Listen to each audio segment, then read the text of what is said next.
Umroh adalah impian banyak umat muslim di seluruh dunia, termasuk dari Indonesia. Tapi tahukah Anda, mulai tahun 2025, perjalanan umroh tidak semudah dulu lagi? Ada sederet syarat baru yang wajib dipatuhi.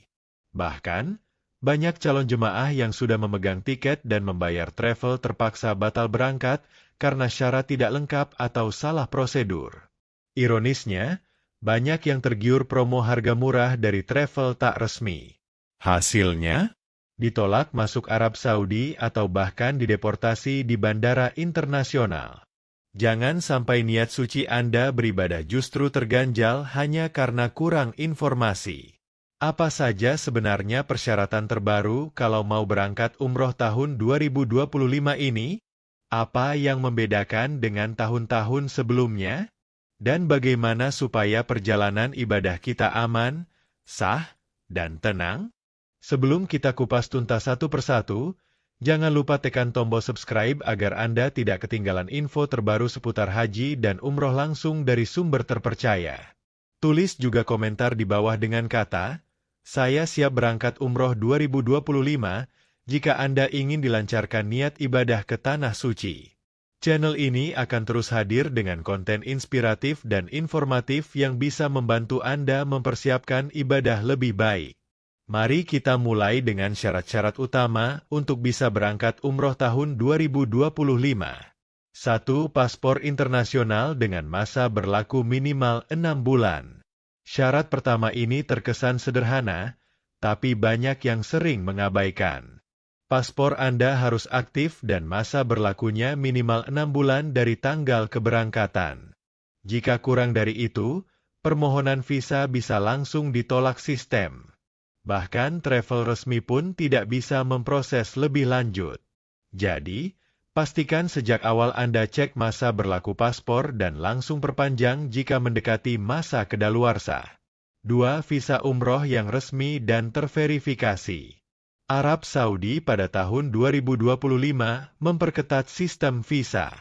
Visa umroh tidak bisa digabung atau diganti dengan visa lain, seperti visa turis, visa bisnis, atau visa ziarah keluarga.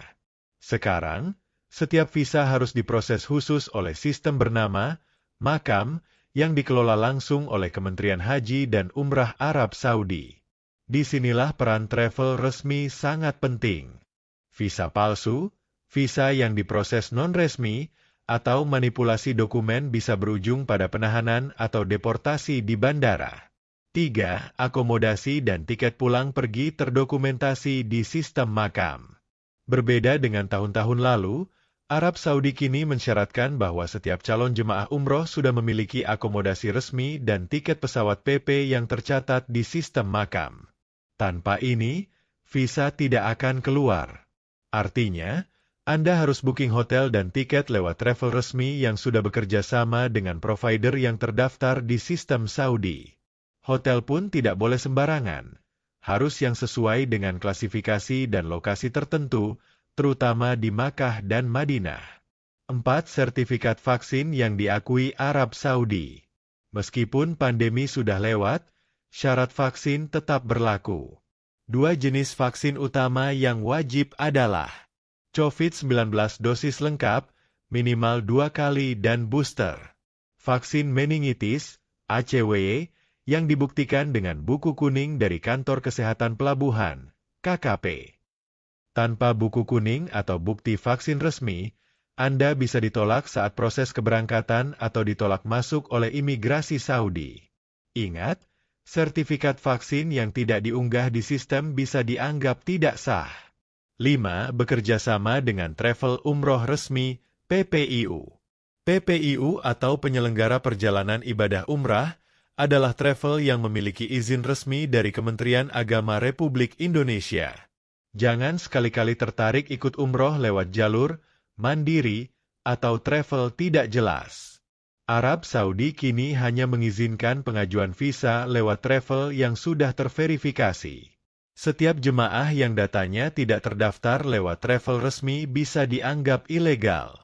Selain itu, jika terjadi hal buruk, Anda tidak bisa mengklaim asuransi, penginapan, atau hak layanan di Saudi. 6. Punya riwayat ibadah dan administrasi yang bersih.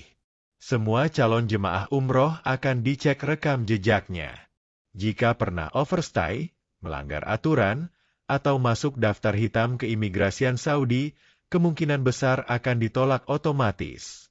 Sistem imigrasi Arab Saudi saat ini terhubung lintas kementerian, lintas maskapai, dan bahkan antar negara.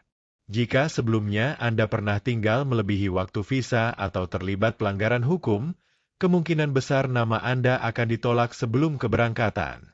7. Tidak sedang terdaftar haji tahun ini. Arab Saudi kini menerapkan kebijakan bahwa orang yang akan berhaji di tahun berjalan tidak diperkenankan umroh dalam waktu berdekatan. Hal ini bertujuan menghindari duplikasi data dan penumpukan massa. Jika Anda sudah punya jadwal haji resmi, sebaiknya tunda dulu rencana umroh untuk tahun depan. 8. Menyesuaikan dengan ketentuan Kementerian Agama RI. Kementerian Agama juga mewajibkan setiap jemaah umroh untuk menjalani bimbingan manasik terlebih dahulu. Bahkan beberapa travel mengharuskan jemaah ikut pelatihan fisik ringan untuk persiapan stamina, terutama bagi yang berusia lanjut. Selain itu, sertifikat dari manasik ini juga sering menjadi dokumen pelengkap saat pengajuan visa. 9. Membayar asuransi dan paket layanan.